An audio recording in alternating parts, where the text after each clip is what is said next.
Assalamualaikum anak-anak semua. Hari ini kita akan membahas di pertemuan kedua ini mengenai analisis jabatan ya.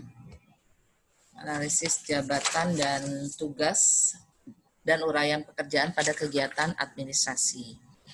Kalau kita melihat jabatan itu apa sih gitu ya. Jabatan adalah kedudukan pegawai dalam struktur organisasi yang memiliki kemampuan pengetahuan, keterampilan, dan sikap yang bertanggung jawab sesuai dengan kualifikasi berdasarkan standar yang dari perusahaan itu sendiri dengan fungsi yang spesifik. Jadi, kalau kita melihat jabatan itu adalah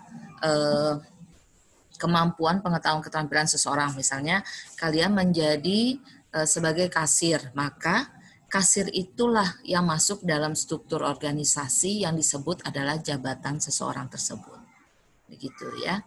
Terus kemudian ada cleaning service. Nah, cleaning service masuk nggak ke dalam struktur organisasi? Kalau dia masuk ke dalam struktur organisasi, maka disebut juga adalah sebagai jabatannya dia di dalam perusahaan tersebut dan bertanggung jawab terhadap sesuai dengan berdasarkan kualifikasi pekerjaannya.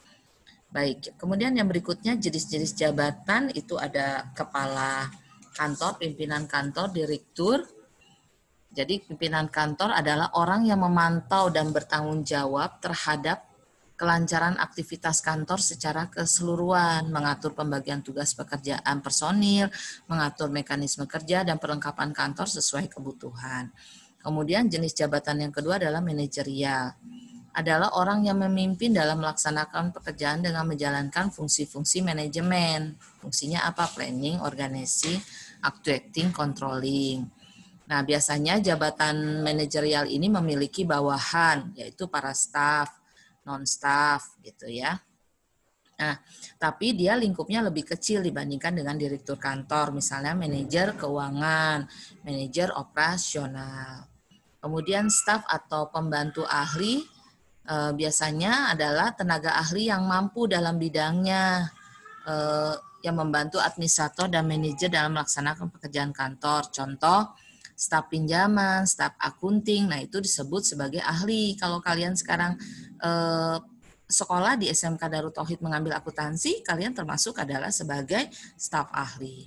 Kemudian kepala personalia atau HRD, yaitu orang yang memiliki jabatan ini bekerja di bagian khusus kepegawaian, yaitu mengatur, mengkoordinasi hak-hak pegawai seperti cuti pegawai, santunan kesehatannya, gajinya, lalu kemudian karirnya. Kemudian selanjutnya kepala tata usaha, kepala administrasi adalah yang menentukan garis-garis besar kebijakan dan tujuan yang harus dijalankan oleh kantor, serta memberikan pelayanan teknis dan administrasi.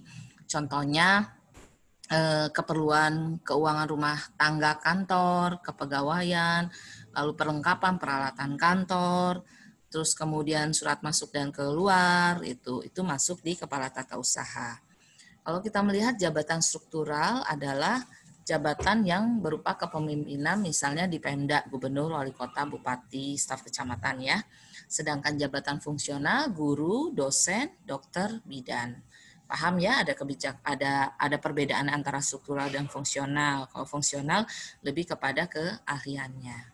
Baik, mengenai uraian pekerjaan adalah suatu catatan yang sistematis tentang tugas dan tanggung jawab suatu jabatan tertentu yang tulis berdasarkan fakta-fakta yang ada.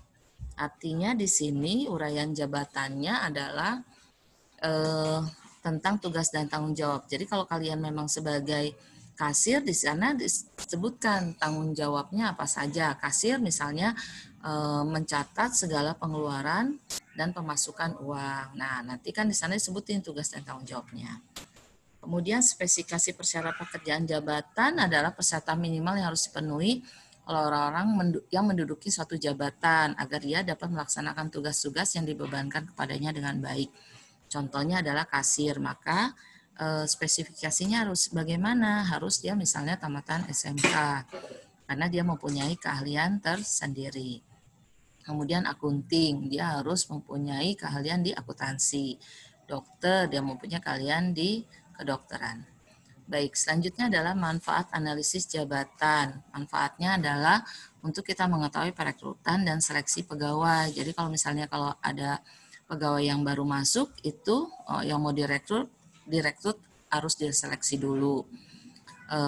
Kemudian kompensasi gaji pegawai, kemudian evaluasi jabatan. Jadi nanti kita lihat jabatannya apakah kasir, akunting, dokter itu masuk harus dianalisa jabatannya, dinilai prestasi kerjanya apakah masuk atau tidak di posisi kasir, akunting. Kemudian merancang latihan atau training bagi pegawai.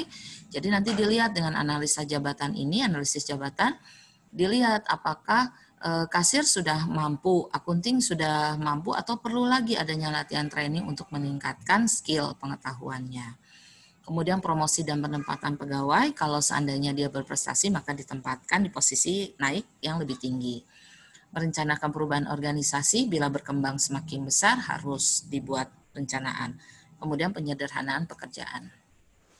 Pekerjaan atau job administrasi perkantoran contohnya adalah pembuatan naskah sederhana, contoh bahan presentasi seperti yang Ibu sampaikan ini. Menerima telepon, menyampaikan, memesan persediaan alat tulis kantor, menerima surat dan menyampaikan kepada yang dituju, menerima dan mengantarkan tamu, melakukan pengarsipan. Kalau sekretaris, membuat dokumen lembar kerja dan bahan presentasi, menjadwalkan kegiatan pertemuan pimpinan perusahaan, karena dia mendampingi pimpinan ya, mempersiapkan dokumen yang diperlukan pimpinan, dan mengarsipkan dokumen yang masuk. Baik, hari ini selesai kita bahas mengenai uraian jabatan ya. Jangan lupa materi analisa jabatan, tugas, dan uraian pekerjaan pada kegiatan administrasi ini kalian tulis di buku ya. Kemudian nanti kerjakan tugas. Assalamualaikum warahmatullahi wabarakatuh.